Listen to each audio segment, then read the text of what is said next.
Sementara itu, angka kecelakaan lalu lintas di Sumsel cukup tinggi. Dari catatan Direktorat Lalu Lintas Polda Sumsel, dari tahun 2021 sampai 2023, jumlah angka kecelakaan lalu lintas didominasi kalangan pelajar, baik itu korban maupun pelaku.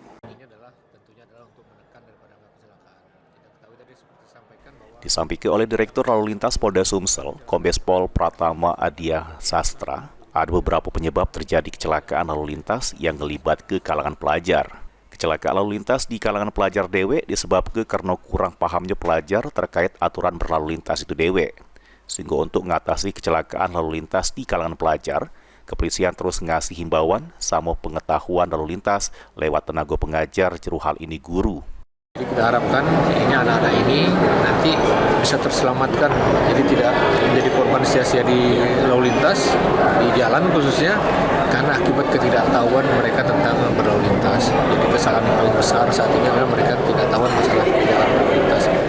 Dari catatan Jasara Harja Cabang Sumsel, kalau pembayaran asuransi akibat kecelakaan lalu lintas di Sumsel untuk kalangan pelajar hampir nyentuh di angka 30%. Kalau di data di kita di Sumatera Selatan ini hampir 30-40% korban kecelakaan itu terutama di kalangan pelajar. Itu untuk kendaraan apa Pak? Kendaraan roda 2, terutama memang kendaraan roda 2. Karena pelajar ini mayoritas mungkin kegiatan sehari-harinya atau mungkin kegiatan dia ke sekolah mungkin menggunakan roda 2. Oleh karenanya perlu ada pengetahuan dari pelajar tentang pecah manu tertib berlalu lintas pas berkendara. Firman Hidayat, PAL TV.